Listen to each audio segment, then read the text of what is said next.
Hello friends, அனைவருக்கும் வணக்கம். இன்றைக்கி என்ன பண்ண போகிறோன்னு பார்த்தீங்கன்னா மட்டன் பிரியாணி தான் பண்ண போகிறோம். வாங்க எப்படி செய்யறதுன்னு பார்க்கலாம். கடாயில் நெய் ஊற்றிக்கோங்க. கொஞ்சமாக நான் கடலை எண்ணெய் ஊற்றிருக்கேன்.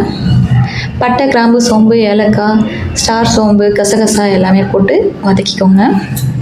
அப்புறம் 2 ஸ்பூன் இஞ்சி பூண்டு பேஸ்ட் போட்டிருக்கேன். இஞ்சி பூண்டு பேஸ்ட் கொஞ்சம் வதங்கினதுக்கப்புறமா பச்சை மிளகாய் 5 பச்சை மிளகாய் நீல வாக்கில் கட் பண்ணி போட்டிருக்கேன். அதையும் போட்டு நல்லாவே வதக்கிக்கோங்க.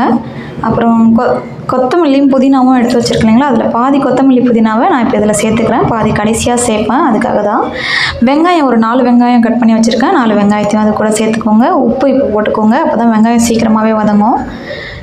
வெங்காயம் கொஞ்சம் கோல்டன் ப்ரௌன் ஆனதுக்கப்புறம் தக்காளி சேர்த்துக்கோங்க. தக்காளியும் சேர்த்து நல்லா வதக்கிக்கோங்க.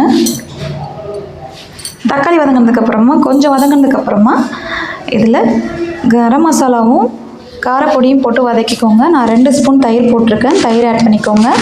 ஒரு லெமன் 2ஆக கட் பண்ணி பாதி லெமன் புழிஞ்சு விட்டுருக்கேன். அப்புறம் பாதி லெமனையும் புழிஞ்சு விட்டுக்கோங்க. கறி வேக வச்சு எடுத்து வச்சுருக்கேன்.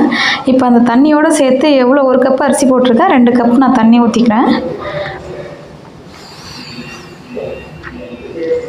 இந்த அளவுக்கு கொதிச்சு எண்ணெய் திரிஞ்சு வர ஸ்டேஜில் அரிசியை போட்டுக்கோங்க.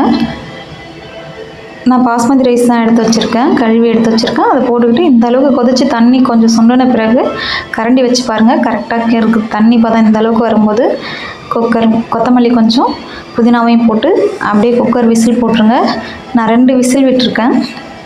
1 விசில் விட்டிங்கன்னா கடையில் இருக்க மாதிரி கொஞ்சம் உதிரியாக இருக்கும். எனக்கு 2 விசில் கொஞ்சம் குழஞ்சிருக்கிறதுக்காக 2 விசில் விட்டுருக்கேன்.